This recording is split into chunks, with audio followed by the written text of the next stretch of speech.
Bien, yo tuve el honor de ser presidente de la Comisión Reformadora del Código Civil desde el año 1970. Soy una persona muy joven en aquella época, pero la Corte Suprema me propuso representarla en la comisión y por ello me tocó la presidencia de la comisión. Yo efectivamente fui presidente del año 1970 al año 1984, en que se promulgó el código en una ceremonia muy hermosa que tuvo lugar en Palacio de Gobierno, en el Salón de la Paz, y hizo uso de la palabra el presidente de la UNE,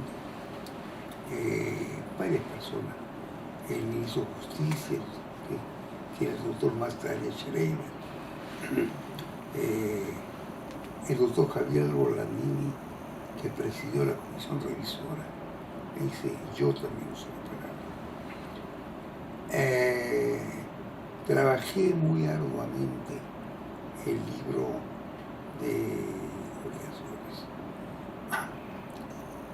Las bases de este libro estaban indudablemente sentadas por el Código Civil anterior de 1936. Es verdad que el Código actual, además de la influencia que tuvo el Código del 36, que tuvo el antiguo Código brasileño de 1916, el Código alemán de 1900, el Código peruano de 1852 y el Código Napoleón, el Código francés, que fue el que sentó las bases sobre estas materias, tuvo también mucha influencia del Código italiano de 1942. Puede sonar extraño que hable del Código italiano promulgada en la época del fascismo, en plena Segunda Guerra Mundial.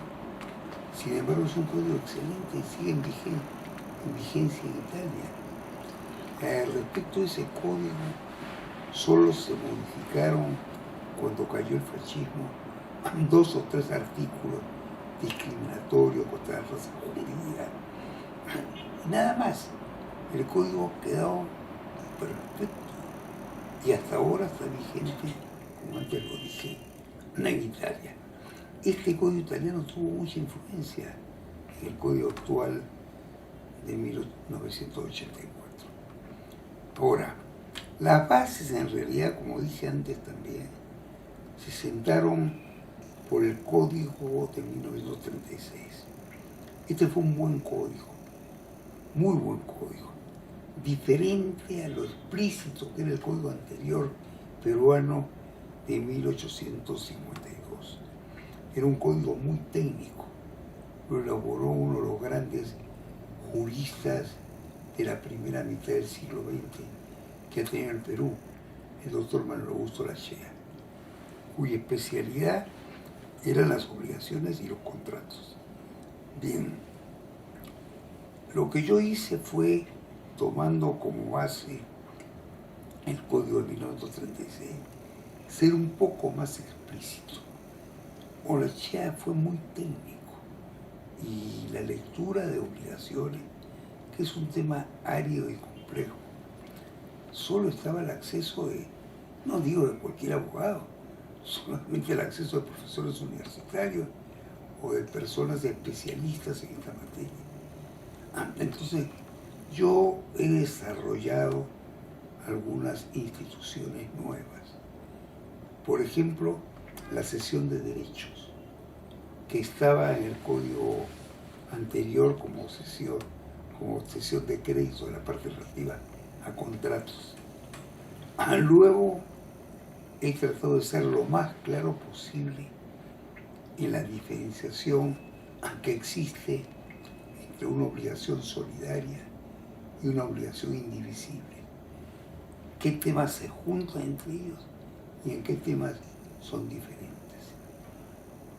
He sido bastante explícito en relación al código anterior al respecto a la responsabilidad de de que fuera de cámara conversábamos. He sido explícito respecto a eso. Me parece que es un tema que está desarrollado. Yo estoy muy satisfecho con el libro de obligaciones. Yo considero que no percibo ningún cambio que sea necesario hacer en él. Y si existiera algún cambio, serían cambios adjetivos.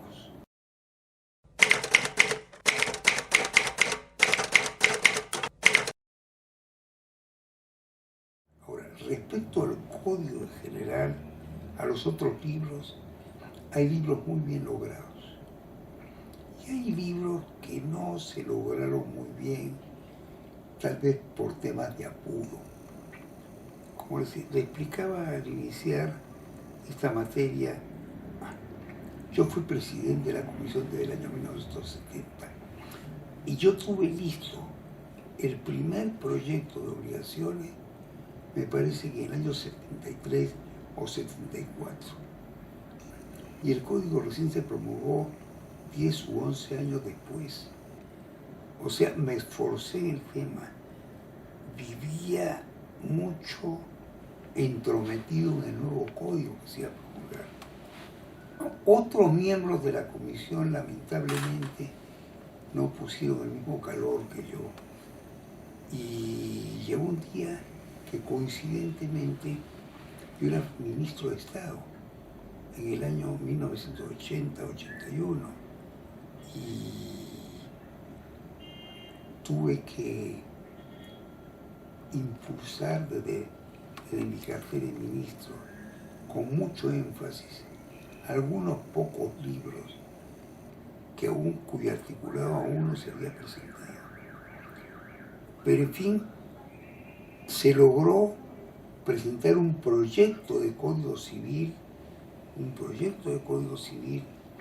el 16 de julio de 1981, con motivo de una conferencia de ministro de Justicia que organizó el Perú, de ministro de Justicia de Latinoamérica y de Portugal. Vinieron 20 o 22 ministros de Justicia y fue una conferencia que duró 3 días y el último día de la conferencia se hizo una gran ceremonia en el Palacio de Justicia, en la entrada del Palacio de Justicia, que es llamado el Hall de los Pasos Perdidos. Nunca se había usado, ahora se usa.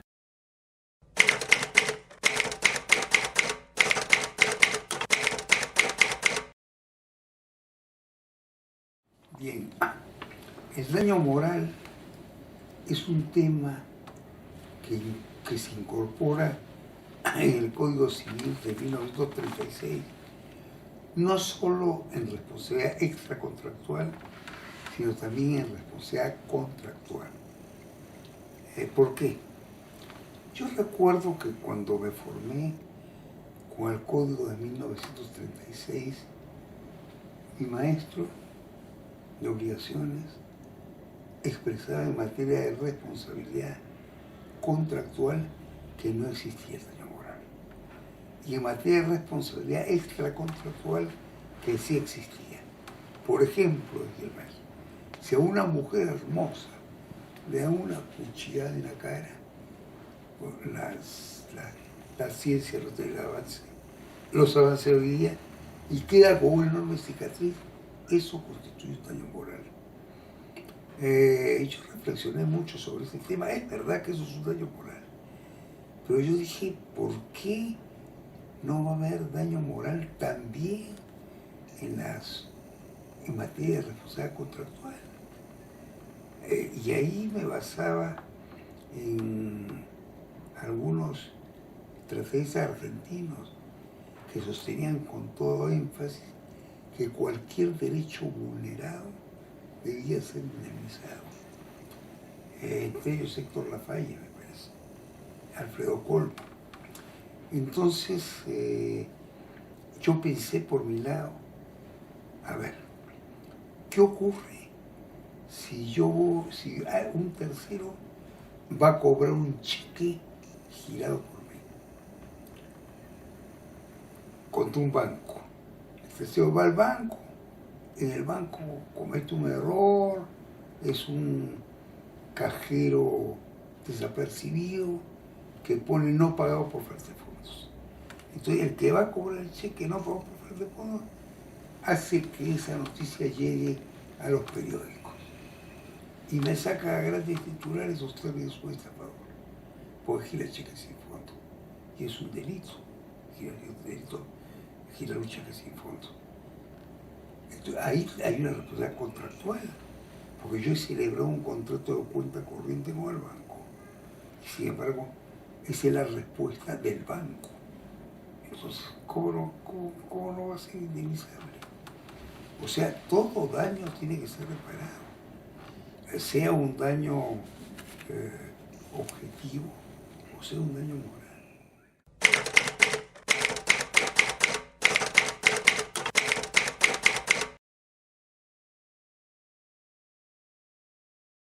Ese criterio, todos los días tendríamos que modificar el código, porque todos los días avanza la ciencia, se encuentran cosas nuevas. No, eso es un código muy asentado, que en nada ha entorpecido la actividad económica, social, cultural en el Perú, en nada, al contrario, la ha fomentado. ¿Qué vamos a cambiar el código? Con ese criterio tenemos que cambiar a cada momento.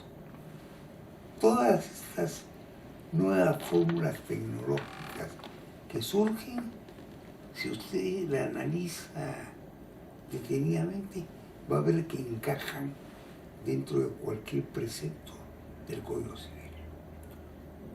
Ahora, puede ser, y eso ya lo he mencionado, puede ser que haya algunos cambios que se requieran, eso no lo voy a discutir, pero usted sabe lo que significaría extraerse hoy día bajo todo el Código Civil de 1984 para sustituirlo por uno nuevo.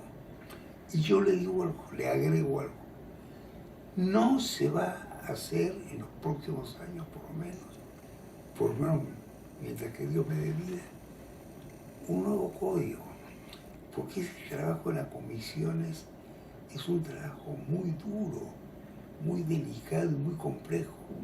Fácil es decir, se nombra una comisión para que haga un nuevo código, pero muy difícil es ver que esa comisión redacte un nuevo código. Y me consta, porque yo he presidido la comisión y he luchado durante 14 años porque se ve el código. Si yo no hubiera dado una lucha personal, frontal, directa, el código del 36 seguiría vigente. De tal manera que creo que es una afirmación con ligereza, que si hay que modificar algunos artículos, en buena hora que se modifiquen, pero de atraerse abajo un código, eso es insostenible.